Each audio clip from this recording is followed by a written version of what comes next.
Big boss Kannada season 10ರ ಮನೆಯಲ್ಲಿ ಕಾರ್ತಿಕ್ ಅವರು ನನ್ನ ತಂಗಿ ಗರ್ಭಿಣಿ ಅಂತ ಕಿಚ್ಚ ಸುದೀಪ್ ಮುಂದೆಯೂ ಹೇಳಿದ್ರು. ಈಗ ದೊಡ್ಡ ಮನೆಯೊಳಗಡೆ ಹೋದ ಬಳಿಕ ಅಲ್ಲಿಯೂ ಅವರು ಸಾಕಷ್ಟು ಬಾರಿ ತಂಗಿ ಬಗ್ಗೆ ಮಾತನಾಡಿದ್ರು.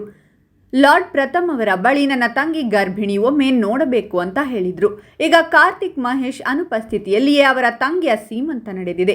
ಕಾರ್ತಿಕ್ ತಂಗಿ ಮತ್ತು ಅಮ್ಮ ಕಾರ್ತಿಕ್ ತಂಗಿ ಸೀಮಂತ ಕಾರ್ಯಕ್ರಮದ ಛಾಯಾಚಿತ್ರ. ಆದರೆ ಕಾರ್ತಿಕ್ ಅವರು ಮಿಸ್ಸಿಂಗ್. ಕಾರ್ತಿಕ್ ಅವರ ಪರವಾಗಿ ಅವರ ತಂಗಿಗೆ ನಾವೆಲ್ಲರೂ ಶುಭ ಹಾರೈಸೋಣ ಎಂದು ಕಾರ್ತಿಕ್ ಮಹೇಶ್ ಅವರ ಸೋಷಿಯಲ್ ಮೀಡಿಯಾ ಖಾತೆಯಲ್ಲಿ ಪೋಸ್ಟ್ ಆಗಿದೆ. ಅನೇಕರು ಕಾರ್ತಿಕ್ ಸಹೋದರಿ ತೇಜಸ್ವಿನಿ ಅವರಿಗೆ ಶುಭಾಶಯ ತಿಳಿಸಿದ್ದಾರೆ. ಕಾರ್ತಿಕ್ ಅವರಿಗೆ ತಂಗಿ ತೇಜಸ್ವಿನಿ ಕಂಡರೆ ತುಂಬಾ ಇಷ್ಟ.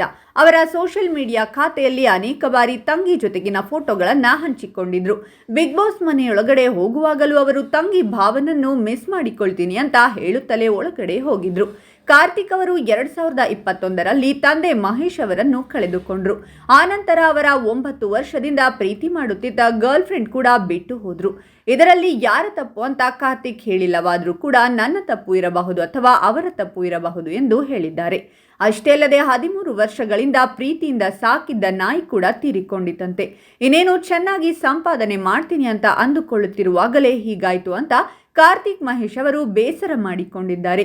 ನೀವು ಕೂಡ ಕಾರ್ತಿಕ್ ಅವರ ತಂಗಿಗೆ ವಿಶ್ ಮಾಡಿ, ವಿಡಿಯೋಗೊಂದು ಲೈಕ್ ಮಾಡಿ ಮತ್ತು ನಮ್ಮ ಚಾನಲ್ ಅನ್ನು ತಪ್ಪದೇ ಸಬ್ಸ್ಕ್ರೈಬ್ ಮಾಡಿ.